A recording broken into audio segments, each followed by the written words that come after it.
Gracias a Adrián Pérez por venir, secretario de Asuntos Políticos e Institucionales del Ministerio del Interior. ¿Cómo va, Adrián? ¿Qué tal, Mariano? Bien. Bien. Bueno, primero, ¿cómo se vive este momento? Estás trabajando en Casa Rosada, digo, son momentos difíciles. ¿Cómo se atraviesa? ¿Cuál es el clima? Ya, yo creo que a mí me parece que Macri transmitió muy bien, obviamente, la idea del gobierno. O sea, nosotros, en primer lugar, no desconocemos que estamos viviendo una situación de crisis. Una crisis que tiene distintos factores, algunos factores vinculados al punto de partida. Yo creo que el punto de partida del gobierno fue muy malo. O sea, partimos de una situación de una economía que hacía 5 años que no crecía, no se generaba empleo, 30 puntos de inflación, 30 puntos de pobreza, cepo cambiario, default. Ese era el punto de partida.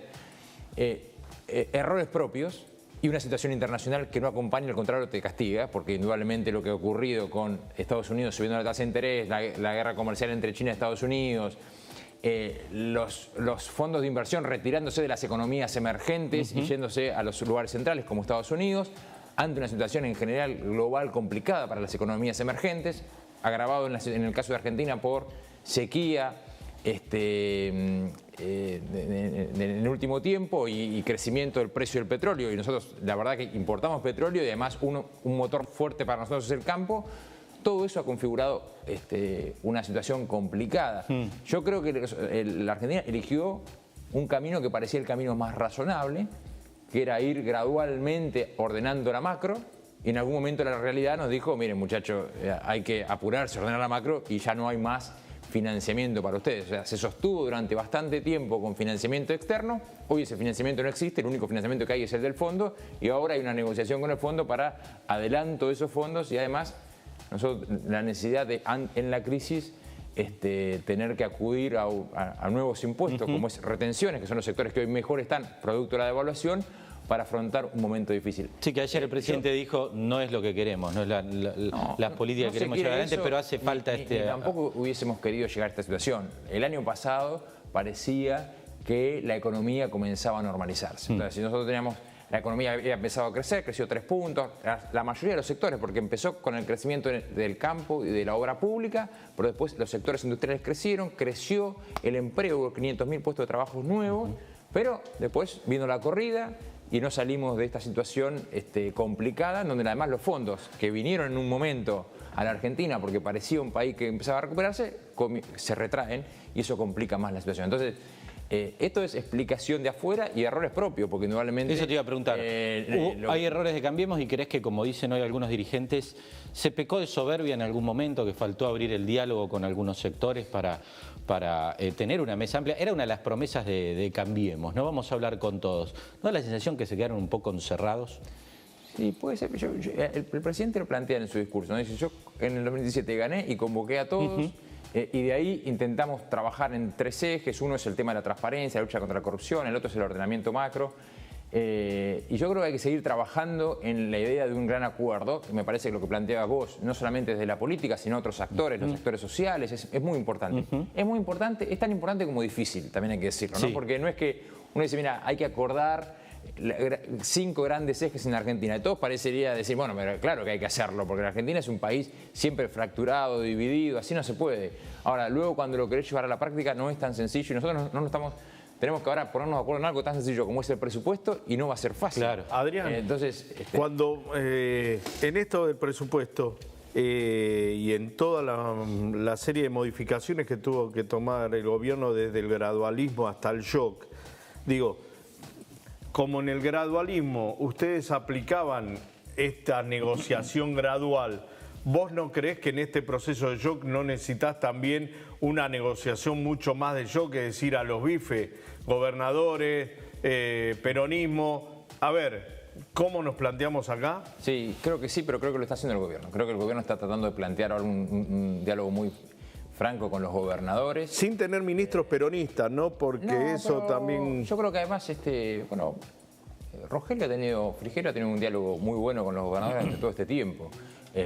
Y pensamos que el camino es el diálogo con los gobernadores, porque la Argentina es un país federal en donde la mayoría de las provincias está gobernada por dirigentes de un color distinto al de Cambiemos. Entonces, también la situación obliga a que tengamos que tener diálogo permanente. Yo creo que hubo diálogo, pero seguramente siempre en los periodos de crisis hay que hacer más esfuerzos y potenciar los lazos para ponernos de acuerdo. Ponernos de acuerdo que, a ver, algunas cosas básicas, creo que también el presidente lo planteó con mucha claridad. La Argentina durante 10 años, nosotros teníamos presión tributaria récord. Si vos mirás lo que pasa en Latinoamérica, somos el país donde se pagan más impuestos. Y a pesar de eso, gastás por encima de lo que recaudás. 10 puntos por encima de lo que recaudás.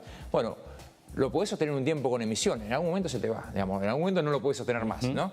Entonces, yo creo que en la Argentina tenemos que ser conscientes de que no podemos seguir gastando por sobre las capacidades que tenés, que no vas a tener más fuente de financiamiento y implica tener que ordenar la situación fiscal y la situación de la balanza comercial, que creo que vamos a eso, o sea, una situación más pareja en donde la Argentina exporte lo mismo que lo que importa y no sea al revés, y no sea más importación que exportación, y una situación fiscal razonable, esto es ir a una situación donde no haya más déficit. Ordenar eso indudablemente no ha sido fácil, porque cada cosa que vos tocás también tiene impacto, o sea, lamentablemente, o sea, nosotros teníamos 5 puntos de subsidios a los servicios económicos, esto es, a las empresas energéticas, digamos. Ahora, eso era injusto, estaba mal, etc. Ahora, cuando vos lo sacás eso, impactás a muchos sectores y se te va la inflación. Entonces, indudablemente, quiero decir, el rompecabezas era complejo, yo creo que hay muchas medidas que fueron correctas, hay otras que ha habido errores, y ahora estamos en una situación en donde hay que enfocarse mucho en conseguir acuerdos y darse cuenta de que tal vez no hay tanto tiempo porque el financiamiento, que fue lo que dio oxígeno, bueno, ahora está complicado. Está complicado para nosotros como para la mayoría de los países emergentes. Pero... Jorge. Adrián, dentro de este análisis, de este acuerdo que estás comentando y algo que dijo Ale hace un rato que comparto, esto de hipocresía que hay en la sociedad, ¿no? Amnesia histórica reciente, digo yo, porque no vamos nunca para atrás, o sea, es de hoy para mañana y el pasado no existe. Entonces digo... ¿cuál es el rol de la oposición? ¿Qué es lo que le preocupa a la sociedad? O sea, en medio de esta crisis, ¿construye o destruye? No, yo creo que en la oposición hay de todo. Creo que hay sectores que tienen más vocación de diálogo y de hacer acuerdos, y después hay sectores que no tienen ninguna vocación de ningún tipo de acuerdo y ningún tipo de diálogo. Entonces ahí es mucho más difícil. Y a veces esos sectores que se plantan en extremos también llevan puesto al resto, porque el resto no quiere quedar entonces tan pegado con el gobierno. Entonces esto dificulta un poco la capacidad para construir acuerdos. Yo creo que hay que hacerlo, porque además los acuerdos tienen que tener una mirada que es, mira, la situación económica no es buena, en los próximos tiempos no va a ser buena, en la coyuntura del corto plazo, y además tenemos que tener una mirada para entonces afrontar, sobre todo a los sectores que menos tienen, darle sostén ahí, ¿no? Entonces, bueno, acá la Argentina nosotros la agarramos con 30% de pobres, se mejoró un poco, pero ahora indudablemente vuelve a haber inflación, volvemos a tener una situación de incremento de pobreza. Los acuerdos tienen que implicar también la responsabilidad de tener políticas sobre esos sectores que son los que peor la están pasando. Adrián, hay muchos temas en la Argentina y además gracias por responder esto, porque te metes en temas económicos que sé que no es lo tuyo, aunque lo conoces, y venís trabajando en otras áreas. Y uno de los temas que te convocábamos y después ocurrió todo esto tiene que ver con la ley de financiamiento de los partidos políticos. Vimos el caso de los cuadernos de la corrupción, claramente eso financiaba la política, una metodología, un modus operandi del kirchnerismo. Y hoy se sigue trabajando al respecto. ¿Se puede pensar en transparentar cómo se financia la política?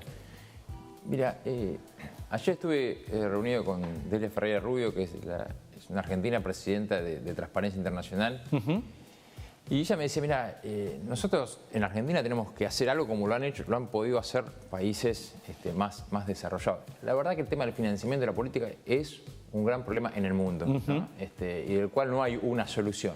Pero nosotros estamos muy atrás.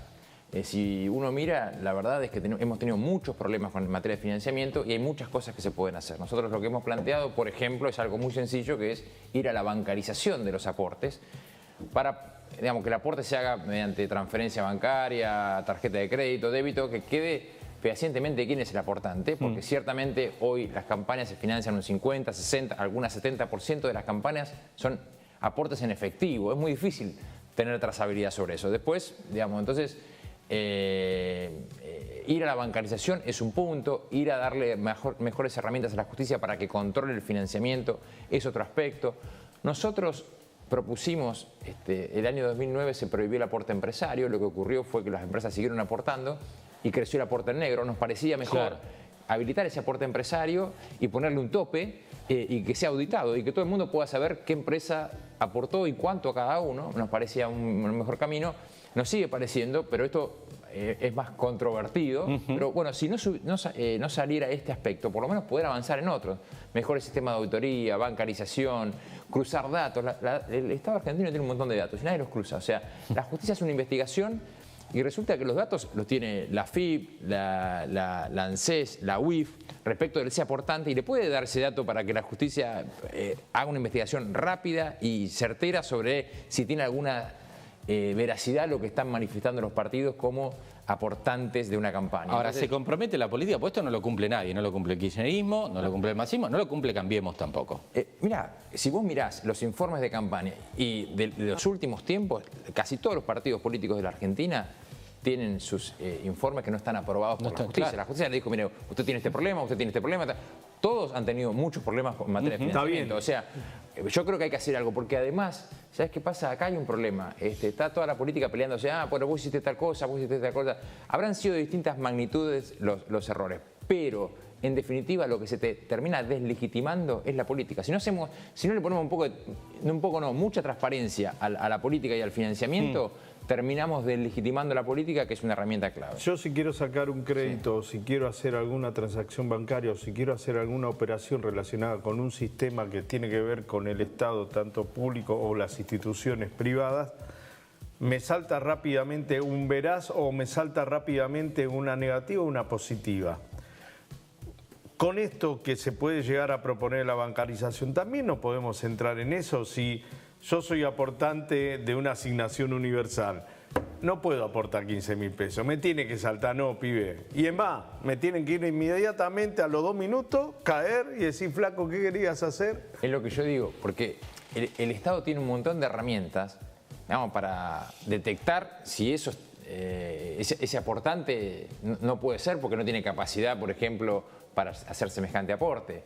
Sin embargo, las revisiones judiciales llegan 2, 3, 4, 5 años más tarde. Así no tiene sentido, tiene que ser algo rápido. Nosotros hemos acortado mucho los plazos y establecemos mecanismos para que efectivamente el Poder Judicial, que es el que tiene que auditar y controlar, pueda detectar rápidamente este tipo de situaciones, ¿no? Adrián, ¿y reforma política? ¿Va a haber paso el año que viene? Porque algunos trascendidos, algunos soft que llegan a los periodistas, y las paso, vamos a gastar mucha plata, ¿para qué hacerlas?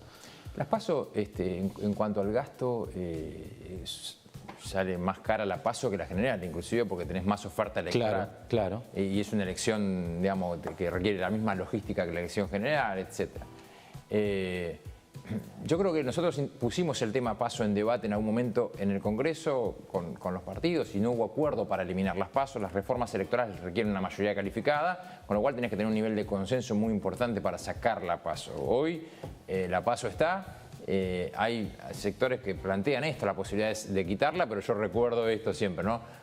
Conseguir los acuerdos en materia electoral, que son acuerdos de un consenso muy importante, son difíciles. Así que yo no estaría en condiciones de decir, sí, en la próxima elección no va a haber paso. La verdad que por ahora la ley dice... No, además lograrlo este año parece difícil y más difícil el año que viene, que ya es el año electoral. Es el año electoral. Adrián, la última. ¿Te sorprendió la cantidad y volumen de la corrupción manejada en las diferentes causas? Vos fuiste uno de los iniciales denunciantes. No me sorprendió mucho el volumen, no. Nosotros teníamos detectado que había un sobreprecio aproximadamente del 30% de corrupción en la obra pública. Con lo cual, la estimación que hizo el CONICET, que fue con menos, creo que era del 20%, daba 36.000 millones de dólares en los años que gobernó el kirchnerismo. Yo creo que puede haber sido eso o más, porque además ellos tomaron obra pública. Yo creo que el kirchnerismo tuvo una matriz de corrupción muy alta en obra pública, energía y transporte. Ahí era. La manejaba De Vido, el gerente, el jefe de la asociación ilícita era Néstor Kirchner, el gerente era Julio De Vido y los que estaban abajo eran los operadores, que era Jaime, López, etc. Por suerte ahora, la verdad es que esto se ha demostrado. Yo el viernes le decía a Elisa Carrió, hay que revisar lo que decíamos nosotros, y la verdad que en eso hay que reconocerle lo que decíamos nosotros, éramos parte de un equipo, pero que la ideóloga y la que dijo esto está pasando fue Elisa Carrió, 2004-2005, los informes de obra pública del 2005, la denuncia de asociación ilícita contaba esto tal cual lo que hoy se comienza a conocer vía los arrepentidos. Lo único que no decía las denuncias era que se la llevaban en bolso, porque nadie eso lo podía saber. Que la además pesaban. era tan rudimentario y que la pesaban y que iba un chofer y que la llevaba a Olivos, etc. Pero la verdad es que la magnitud de la corrupción sí la presumíamos y de hecho lo denunciamos. Me parece que también esto, que tiene un impacto en la coyuntura para la economía negativo, tiene un impacto en el largo plazo muy positivo. Si en la Argentina puede poner presos a los que generaron la matriz de corrupción del sector público y del sector privado, empieza, espero yo, una etapa nueva en la Argentina. Sería un gran avance. Lo último, Adrián, ¿estás bien con Carrió? Te escuché hablar de ella. ¿Con Lilita? ¿Todo bien? Sí, hablo con ella y tengo buen diálogo. ¿Pasó ese momento de turbulencias, de diferencias? Sí. Bueno, en la política puedes tener un momento de diferencia, pero yo nunca perdí una relación de afecto personal con ella. Bien. Gracias por venir, muy amable. No, al contrario, gracias a ustedes. Gracias. La pausa en 23 en punto. En un instante estamos de vuelta. No se vayan, ya venimos.